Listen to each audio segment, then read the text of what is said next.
Bien, queridos hermanos de Iglesia Bíblica Pacto de Gracia, vamos a repasar, ¿no?, la enseñanza del día domingo, en particular la parábola del Hijo Pródigo, quizás una de las parábolas que nosotros más conocemos y que, bueno, como otros textos bíblicos, muchas veces no es del todo bien interpretado.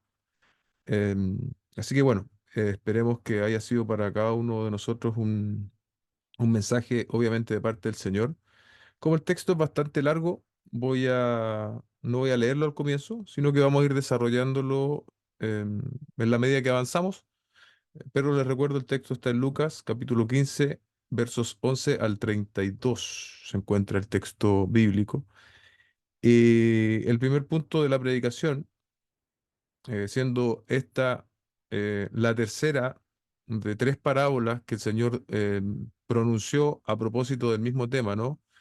El acercamiento de gente pecadora al Evangelio, básicamente, y cómo los religiosos de la época, los escribas, los fariseos, se oponían a este acercamiento precisamente por eso, aduciendo que esta era gente pecadora. El primer punto de la predicación lo desarrollamos entre los versículos 11 y 13. En el 11, ahora sí podemos leer, y el 11 y 12, dice: cierto hombre tenía dos hijos. El menor de ellos le dijo al padre: Padre, dame la parte de la hacienda que me corresponde, y él le repartió sus bienes. Sabemos ya la historia, ¿no? La actitud del hijo pródigo es la actitud de la persona que no ha venido a la fe, de cualquier persona que no está en Cristo. Y las personas en esta escena piensan que son dueñas de sus vidas. Piensan que pueden hacer todo lo que les parezca. Eso refleja la actitud del joven, del hijo menor. Y también es la actitud de cada uno de nosotros previo a que el Señor nos haya alcanzado. Por decirlo de algún modo más práctico, no teníamos ningún interés por Dios. No nos interesaba acercarnos a Dios. Al menos no al Dios que nos enseña, o más bien se revela en la Escritura. ¿Qué hizo este hijo menor? Verso 13: no muchos días después, el hijo menor, juntándolo todo, partió a un país lejano y allí malgastó su hacienda viviendo perdidamente. Esta es la representación de la vida de pecado. Es la representación, ¿cierto?, de una vida licenciosa, y quizás para que todos podamos sentirnos representados en este sentido, porque alguien puede decir: la verdad, yo nunca he tenido una vida desordenada. Yo nunca he tenido una vida de excesos, pero en un amplio sentido es la vida que se vive para nosotros mismos. Y yo creo que ahí sí, cada persona de este mundo cae. El, la persona, el ser humano natural, vive para sí mismo. Él es su propio Dios, sus intereses están concentrados en él mismo, en su bienestar, en sus planes, en sus sueños, en sus propósitos. Es interesante recordar esta idea de Warren Wiersbe, ¿no? Es muy práctica. Él decía que el país lejano no es necesariamente un lugar distante a donde tenemos que viajar, porque el país lejano existe primero que nada, ¿dónde? En nuestro corazón. Yo les hacía el alcance que, bueno, este anonimato, ¿no?, suele ser un factor que ayuda al pecado. Es por eso que el hombre, este hijo menor, se va a un lugar lejano donde no le conocían. Y vemos cómo el pecado entonces se manifiesta en la vida. Em, Luego en el verso, perdón, bueno, uno de los retratos que hacía en el verso 30, ¿no? Lo vamos a leer después, pero dice: pero cuando vino este hijo suyo, que ha consumido sus bienes con rameras. Probablemente ahí estaba uno de las tantas maneras que este hombre vivió perdidamente. Quien no vive para la gloria de Dios, y esto es muy importante establecerlo, vive para sí, ¿sí? Y los que viven, y todas las personas que viven para sí, se manifiesta en una vida de pecado, como yo decía antes, de distintas maneras. Unos caerán en excesos, como nos retrata el hijo menor, otros caerán en las mentiras, otros caerán en la vanidad, en el egocentrismo, en el materialismo, otros caerán incluso en el moralismo, tal vez una de las actitudes que más nos cuesta diagnosticar como ajenas a Dios, porque las personas morales se sienten eh, muy bien consigo mismas y con su rendimiento, con lo que ellos muestran a los demás.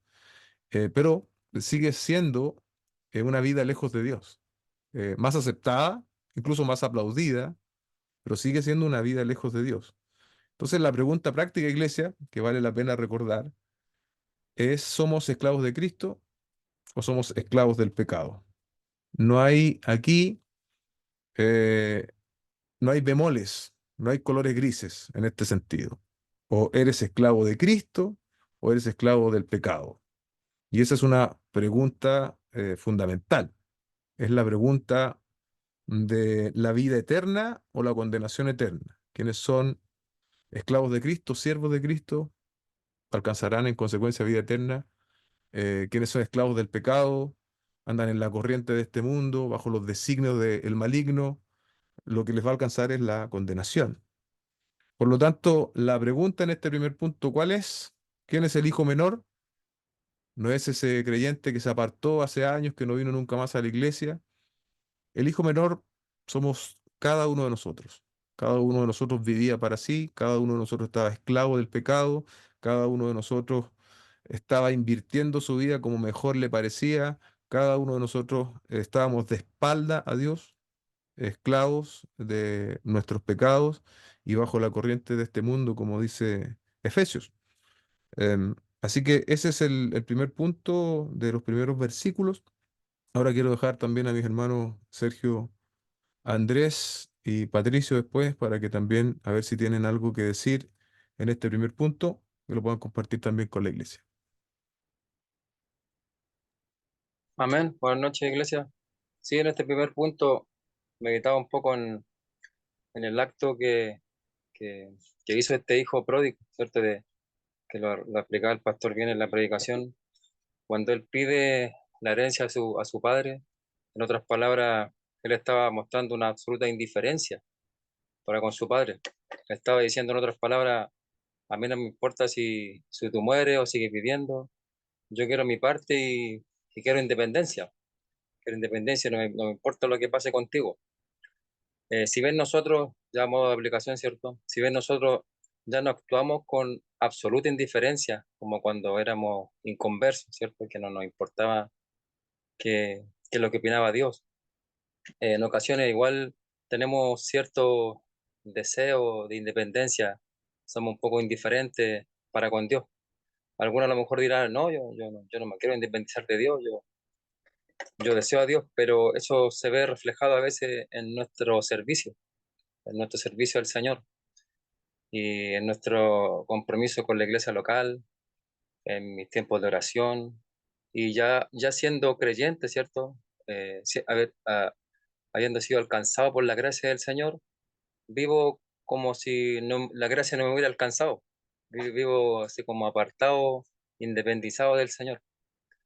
Entonces, que el Señor nos ayude, que el Señor nos ayude a poder venir a Cristo y vivir como creyente, no independizados del Señor y como decía la pregunta de aplicación el pastor, ser esclavos de Cristo y solo de Cristo. Eso. Amén. Gracias, Andrés. Patito, ¿quieres agregar Oh, algo?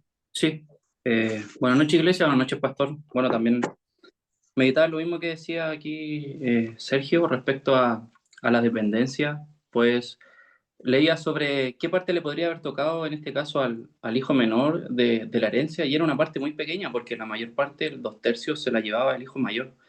Entonces, aún así, con esa pequeña parte que él, sabiendo que le correspondía, él, a pesar de eso, igual decide pedírsela a su padre y para vivir una vida llena de iniquidad, teniendo, como vemos después en el texto más adelante, todo con el Padre.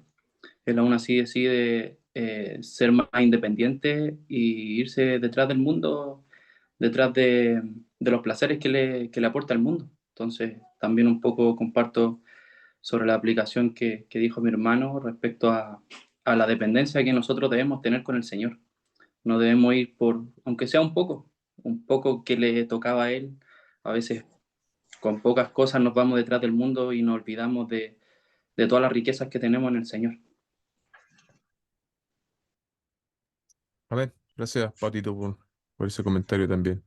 El segundo punto, en los versículos 14 y 19, yo le coloqué la dificultad, una oportunidad para el arrepentimiento.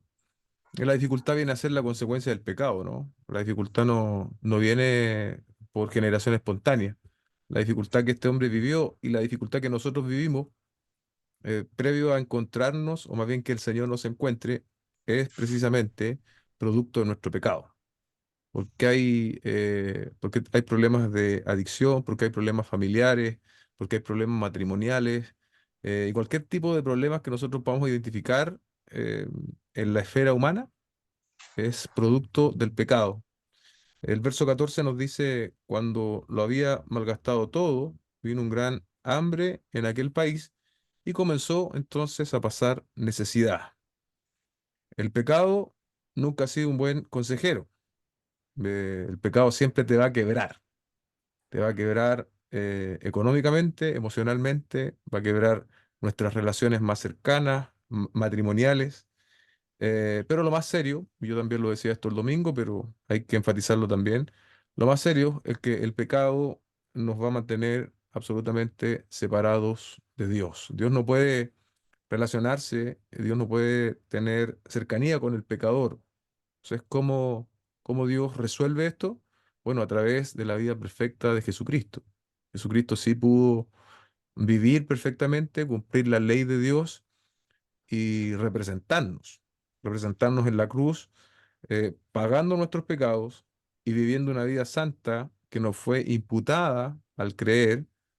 Entonces ahora Dios nos ve justificados. Es maravilloso pensar en la justificación por fe, un tema del cual hablamos, por ejemplo, en la escuela Berea, y que es necesario siempre volver a repasar. La justificación por fe es algo maravilloso para la fe cristiana evangélica. Amén. Obviamente una doctrina bíblica que nosotros debemos tener como aliento constante también en nuestras vidas. El problema no era la gran hambre del país, ¿no? El origen de la situación fue su propio pecado, desde esa rebeldía inicial de haber pedido lo que en el tiempo no le correspondía, ¿sí? En el tiempo no le correspondía, pero eso justamente fue el combustible que lo llevó a vivir perdidamente. El pecado siempre pide más, ¿ok? El pecado siempre demanda más. Una vez que lo abrazamos o una vez que se manifiesta como condición de vida. El verso 15 añade la solución que buscó este hombre, ¿no? Entonces fue y se acercó a uno de los ciudadanos de aquel país y él lo mandó a sus campos a apacentar cerdos. Verso 16. Y deseaba llenarse el estómago de las algarrobas que comían los cerdos, pero nadie le daba nada. El pecado nos lleva a límites que nunca pensamos alcanzar. Eso fue lo que ocurrió con este hombre.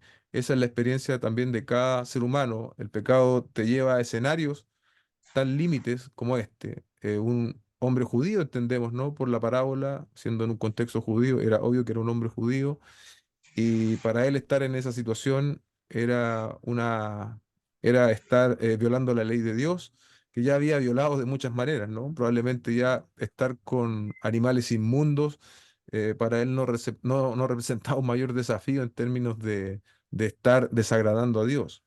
Pero sin lugar a dudas, querer alimentarse de esas algarrobas, de esos frutos silvestres, ¿no? Que comían los animales, el ganado, nos muestra el límite al cual llegó este hombre y es también muchas veces Dios hace que nosotros experimentemos las consecuencias del pecado.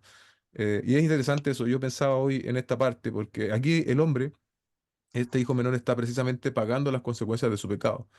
Obviamente la parábola, hermanos, como hemos dicho, está mostrando un principio espiritual. No podemos detallar, por ejemplo, cuánto tiempo este hombre estuvo en esta condición, pero es precisamente aquí en esta condición donde él está pagando esas consecuencias del pecado, porque alguien podría malinterpretar esta parábola y decir, bueno, basta con volverse al Señor y Él me perdona, pero no, el pecado siempre tiene consecuencias y en este sentido este hombre tuvo que pagar sus consecuencias ¿cómo? Bueno, estando ahí entre los cerdos, queriendo satisfacer su hambre y el pecado le alcanzó. Ahora, acto seguido, él tiene este momento de lucidez que nos describe el versículo 17, donde dice que entonces volviendo en sí, ¿no? Ese es el momento de lucidez. Volviendo en sí, dijo, ¿cuántos de los trabajadores de mi padre tienen pan de sobra?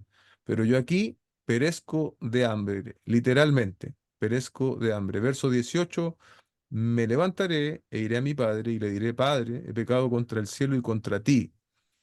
Am, ese volver en sí es fundamental y ese volver en sí es lo que le permite, al menos desde la perspectiva de nosotros los hombres, haciendo hincapié ahí en la responsabilidad del hombre, ¿no? Volver al Señor. Volver al Padre es volver a Dios para nosotros como aplicación. Y lamentablemente muchos tienen estos momentos de miseria, estos momentos de consecuencia del pecado, pero siguen como un ciclo. Entonces después viene alguna mejora parcial y, y siguen un ciclo, podríamos decir, circular del pecado. Obviamente esto va pasando cada vez más la cuenta, cada vez se van perdiendo más. Por eso es importante que exista este momento de lucidez para darnos cuenta de lo que hemos hecho, ¿sí? Y eso es también lo que hace el Evangelio. El Evangelio nos confronta. El Evangelio nos dice, tú eres un pecador, tú eres una pecadora. No importa cuán buena persona tú pienses que eres, si tú no has reconocido la obra del Señor Jesucristo, tú estás muerto en tus delitos y pecados. Y entonces viene ese momento de lucidez. Este hombre en el verso 18 dice, me levantaré e iré a mi padre y le pediré, y perdón, y le diré, Padre, he pecado contra el cielo y contra ti. Este es un buen parámetro, ¿no? Si hemos experimentado o no nuestra conversión, nuestro acercamiento a Dios. ¿Hemos reconocido en algún punto de nuestra historia esto, así como este hombre? Padre, he pecado contra el cielo y contra ti. El arrepentimiento es un paso fundamental, impostergable, no negociable, característico de quien viene a Dios.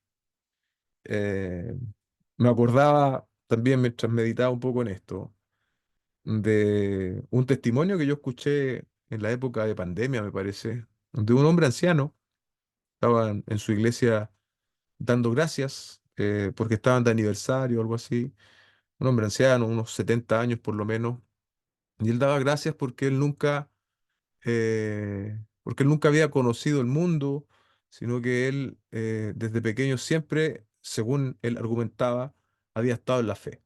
Nunca él tuvo la necesidad de ver lo que el mundo ofrecía. Y él entendía entonces que estaba en esta llamada ficticia y vanidosa cuna de oro que muchos aducen, pero que sin embargo es inexistente. Hay un buen dicho que puede sonar jocoso, pero es real. Dios tiene hijos, pero Dios no tiene nietos. ¿Ven? Dios solo tiene hijos. Dios no tiene nietos. Tú puedes haber crecido toda tu vida en una familia cristiana, puedes haber tocado instrumentos, puedes haber pasado toda tu vida en el contexto de la iglesia, pero tú necesitas reconocerte pecador delante del Señor. Eso fue lo que pasó con este hijo menor y es lo que debe pasar con cualquier creyente como nosotros, como cualquiera de nosotros. Bueno, hasta ahí comento, hermanos. Patricio primero ahora y después Sergio. Les dejo el micrófono en este segundo punto. Bueno, en este segundo punto vemos cómo... Me gustaría detenerme en el versículo final donde dice, Padre, pecado contra el cielo y contra ti.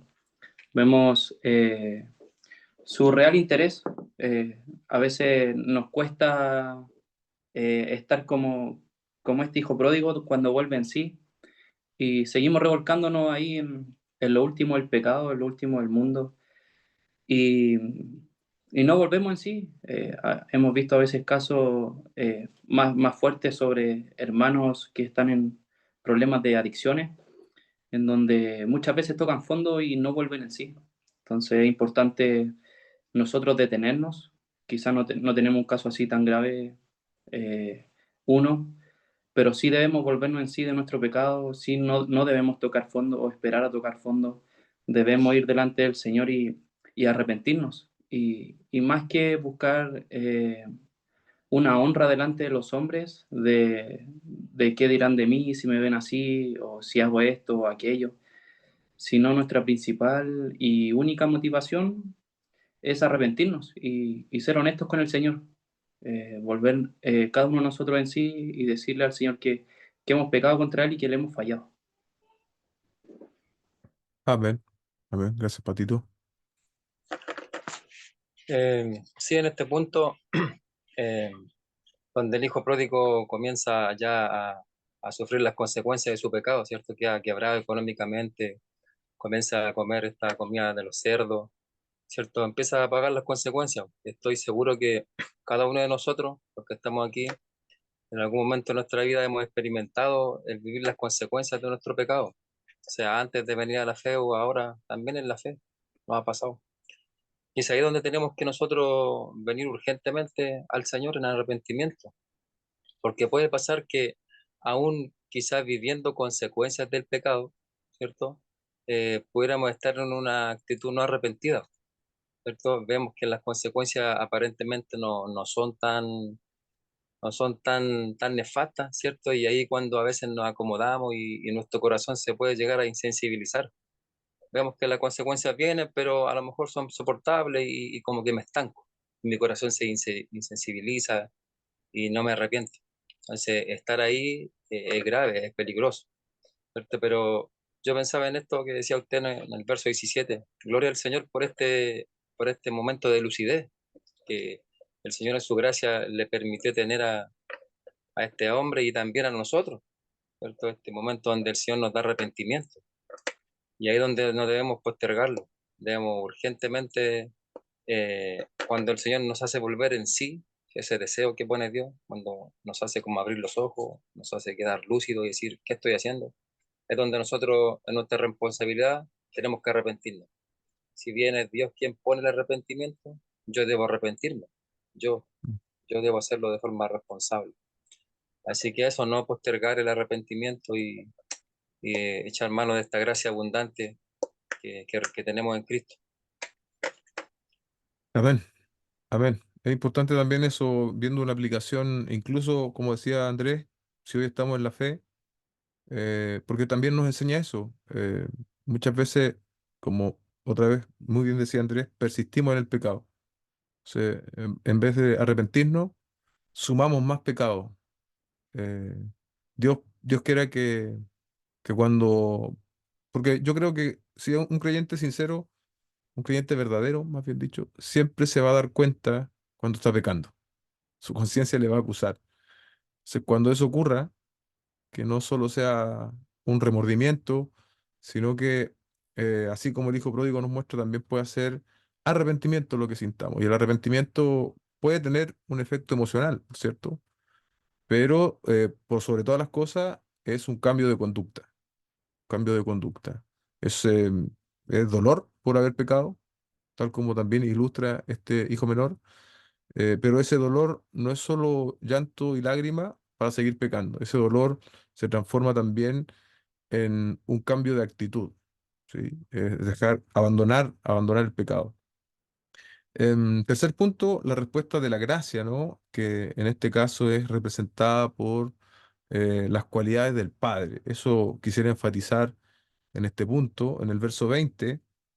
Ya vemos algo de eso en el actuar que tiene el Padre y leemos lo que hace este hijo menor.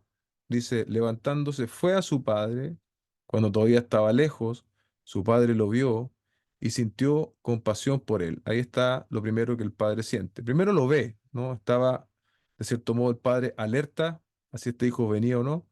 Segundo, siente compasión por él. Tercero, corre hacia él. Y por último, se echó sobre su cuello y lo besó hasta ese punto, este hijo pródigo, despilfarrador, derrochador, mal administrador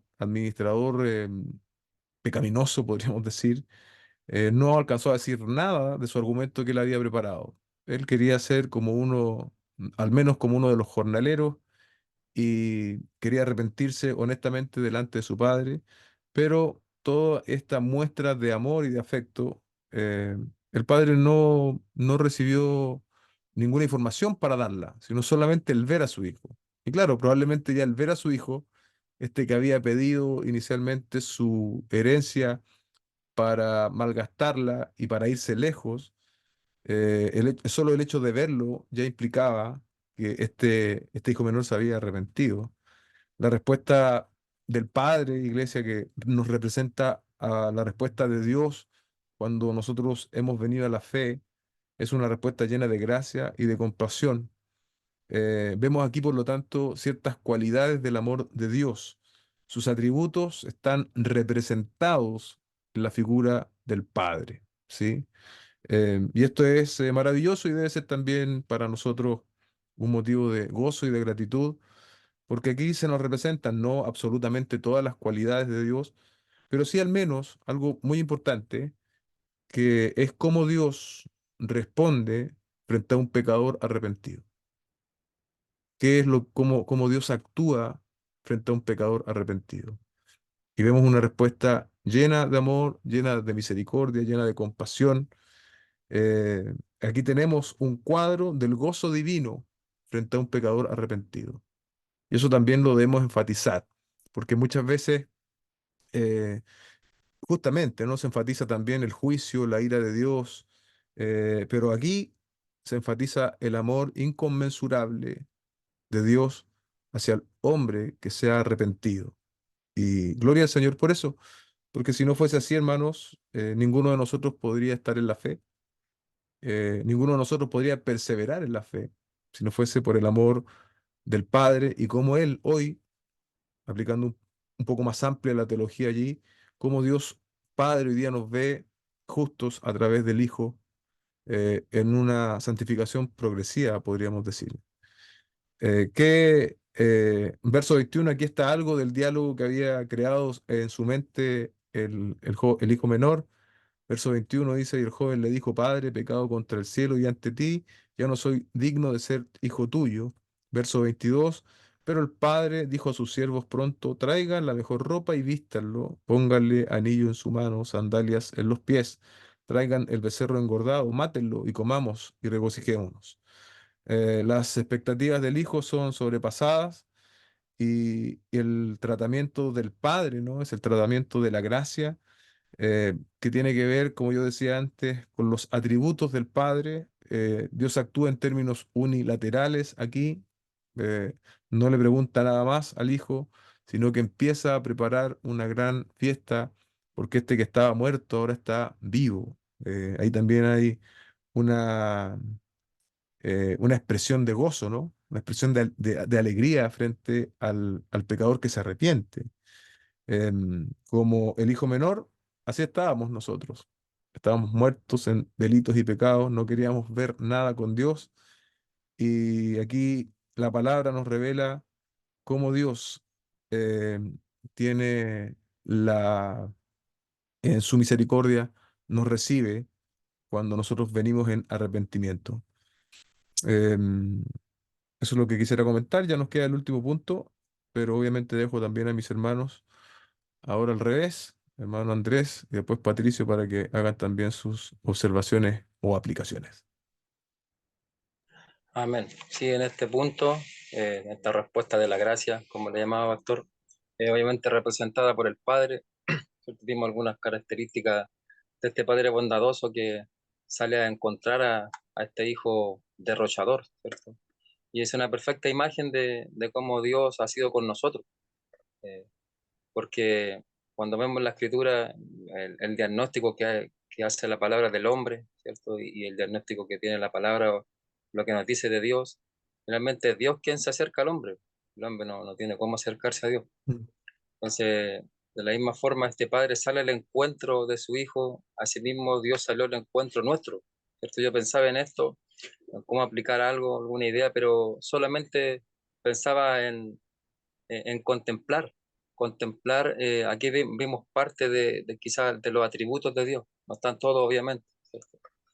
Pero contemplar sus atributos y maravillarnos con él, con ellos, con su gracia, con su misericordia, con su bondad, porque así como este hijo no se merecía el anillo, ni el vestido, ni ser recibido una vez más, nosotros tampoco nos merecemos nada, no nos merecemos ser parte de una iglesia local, no merecemos la salvación, no merecemos nada de lo que tenemos.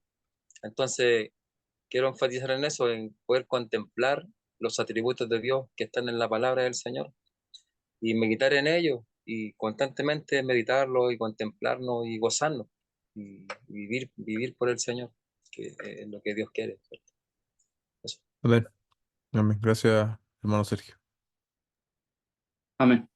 En cuanto al tercer punto, si, si uno lee Lucas 15, justamente antes de esta parábola se narra la parábola de la oveja perdida y de la moneda perdida, en donde en ambas situaciones se ve, bueno, en la primera al pastor, al hombre buscando las ovejas, y en la segunda a la mujer buscando las monedas perdidas.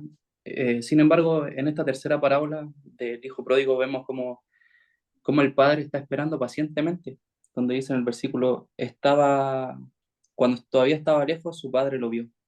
Entonces, no es que el padre haya seguido su rumbo, su vida, olvidándose de su hijo, sino que el padre velaba y esperaba pacientemente para que volviera su hijo. Y hoy en día en una aplicación, no importa cuán profundo estemos en nuestro pecado, nuestro Padre Celestial nos espera para que nosotros nos podamos arrepentir, nos espera para que volvamos a sus caminos, nos espera para que continuemos en la fe. Así que eso me gustaría mencionar sobre el tercer punto. Amén. Amén. No hay pecado tan terrible que el Señor no pueda perdonar por la obra de Cristo, iglesia. Y eso también debe ser un aliento para nosotros. Finalmente tenemos la respuesta del legalista, ¿no? Esta respuesta que no se incluye en las parábolas anteriores, que iba a darle con fuerza a estos que estaban incómodos con que los pecadores, o más bien que Jesucristo tuviese comunión con los pecadores. Esto es una representación para ellos, digamos, que debió serles bastante clara, y eso lo leemos desde el 25 en adelante, ¿no? Este es el hijo mayor, el legalista, los fariseos. Dice el verso, su hijo mayor estaba en el campo y cuando vino se acercó a la casa, oyó música y danzas. Llamando a uno de los criados, le preguntó qué era todo aquello. Y él le dijo, tu hermano ha venido y tu padre ha matado el becerro engordado porque lo ha recibido sano y salvo. Entonces él se enojó y no quería entrar. Salió su padre y le rogaba que entrara. En verso 29 que argumenta este hijo mayor, pero él le dijo, padre, mira, por tantos años te he servido, ahí está, exhibiendo su performance, su rendimiento, y nunca he desobedecido ninguna orden tuya. Sin embargo, nunca me has dado un cabrito para regocijarme contigo. Este texto nos permite hacer un perfil no acabado, pero sí nos permite hacer un perfil del corazón legalista, ¿no? El corazón legalista, primero que todo, exhibe su rendimiento religioso. Eh, y no solo eso, sino que hace ver que él merece. ¿Se da cuenta? Podemos contrastarlo con la actitud del hijo pródigo arrepentido. Él sabía que él no merecía nada. Este hombre no, este hombre se siente merecedor. Dice, yo he trabajado, te he servido y nunca me has dado nada. Él servía, como decíamos el domingo, eh, para obtener una recompensa. Y otra cosa característica que el texto nos permite inferir es que no perdona. Y esto es bastante serio porque este hijo mayor, que se define a sí mismo como una persona tan fiel, aunque el padre ya había perdonado al hijo menor, él no perdona. Y eso es muy serio.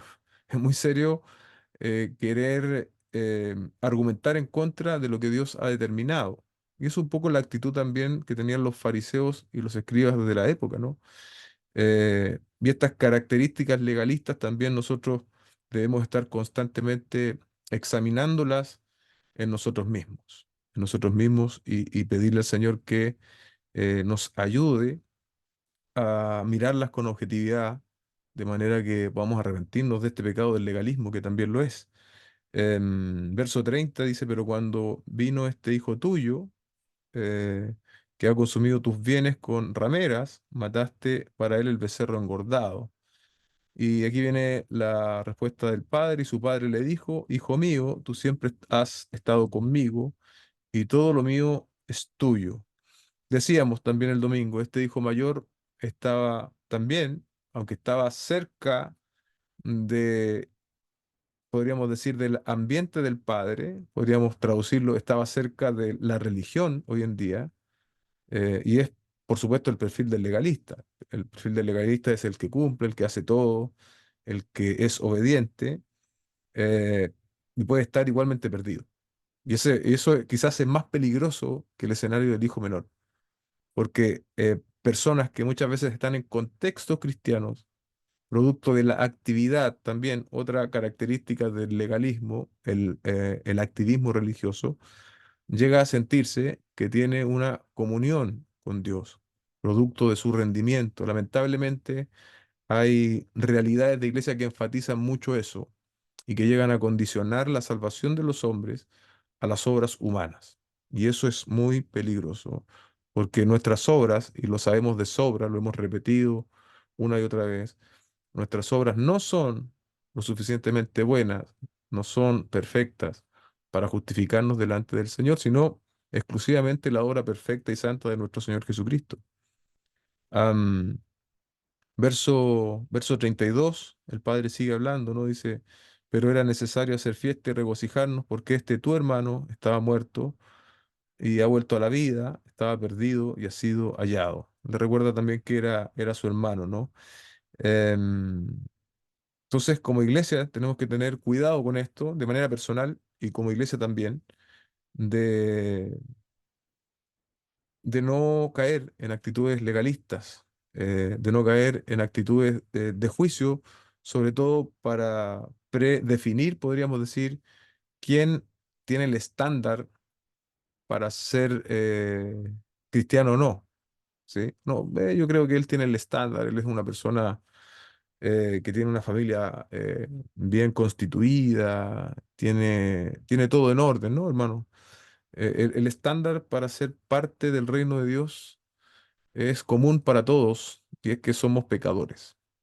Entonces tengamos cuidado muchas veces nosotros con fijar estándares legalistas y religiosos respecto de quién es parte de la iglesia de Dios. Obviamente, luego que alguien es parte de la iglesia de Dios, tiene que manifestar una transformación, eso es claro. Pero aquí el punto es el punto previo, ¿no? El punto previo. Y era precisamente el problema de los legalistas de la época. Dios nos libre entonces, decía yo también el domingo, de esta religiosidad estéril creada por los hombres, sus tradiciones, y que podamos ser mensajeros de la gracia, que nos toca a nosotros anunciar el mensaje del Evangelio y si Dios llama a alguien prominente en este mundo, gloria al Señor. Y si Dios llama tal vez a la persona que pide monedas en la esquina, también gloria al Señor. No tengamos nosotros prejuicios en ese sentido, sino que tengamos las puertas de nuestra iglesia abiertas para todo tipo de personas y que todo tipo de personas puedan recibir el mensaje del Evangelio por cada uno de nosotros sin ningún tipo de prejuicio.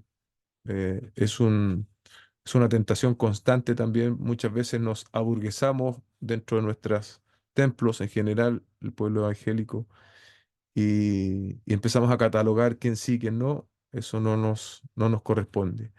Finalmente, esta parábola también nos deja una hermosa enseñanza de quién era el protagonista en el fondo de la parábola. Es más bien Dios, ¿no? Representado por el Padre y su amor infinito, su amor absoluto, ese amor que espera al pecador arrepentido y que nosotros damos gloria al Señor porque haya sido de esa manera. Solo para terminar esto, y es importante también repetirlo, y es importante también preguntarnos si estamos nosotros en Cristo o no, si estamos nosotros en una correcta relación con el Padre o no. Esa correcta relación a la que yo apunto es a través de Jesucristo y su obra, y si no lo estamos, entonces esta parábola es un llamado de atención para ti que estás oyendo, de que vengas a la fe, de que vengas al arrepentimiento hoy, porque este momento en el cual tú me estás oyendo, puedes hacerlo, pero el día de mañana no lo sabes, no lo sabes, no te pertenece. Entonces, el arrepentimiento es algo que debiésemos nosotros nunca postergar, porque no somos dueños de los próximos segundos de nuestra vida. Así que el arrepentimiento previo a la conversión y, como decían también mis hermanos, el arrepentimiento como parte de la vida del creyente. Tenemos que constantemente también arrepentirnos, estar examinándonos a la luz de la palabra y vivir una vida de ese tipo. Así que, bien, dejo también a mis hermanos para que comenten esa última, la parte del corazón legalista. Sí, bueno, respecto a este último punto, eh, vemos también cuán duro y cuán difícil fue para el hijo mayor aceptar el regreso de su hermano menor. Y hoy en vemos al hijo menor cuando vemos que probablemente alguien de mala reputación o alguien que te haya hecho daño o alguien que haya hecho probablemente mucho daño a la nación se pueda convertir y de pronto no nos gozamos por ello. Sin embargo, nosotros debemos gozarnos por cada alma arrepentida, por cada persona que se vuelve a Cristo, independiente de lo que haya hecho, cómo haya sido su pasado o cuánto daño te ha hecho. Debemos alegrarnos porque esa persona se volvió al Señor. Y finalmente también señalar confirmar un poco también lo que usted decía, Pastor. Vemos como en esta parábola en general, vemos el atributo de un Dios lleno de amor, que un Dios lleno de amor que no alcanza y que Él está activamente buscando a los pecadores que no los buscan, que no se interesan por Dios. Amén. Eh, Dale nomás, hermano. amén. Sí, bueno, en esta parábola los fariseos, ¿cierto? Los escribas y los fariseos se sentían incómodos al ver a Jesucristo teniendo comunión con recaudadores de impuestos, con hombres pecadores, ¿cierto? Asimismo, el legalista no entiende el lenguaje de la gracia, ¿cierto? Se siente bien con Dios y con su justicia personal. Y algo que también no, comentaba mi hermano, algo que quería enfatizar aquí yo, que el legalista no se regocija cuando ve a alguien que aparentemente a sus propios ojos es más pecador que él, es beneficiado con la gracia del Señor, solo de gracia, así como el hijo mayor no se regocijó con que su hermano haya vuelto. Asimismo, muchas veces el legalista, y nosotros tenemos que cuidarnos de eso, ¿cierto? De no regocijarnos cuando un pecador se arrepiente.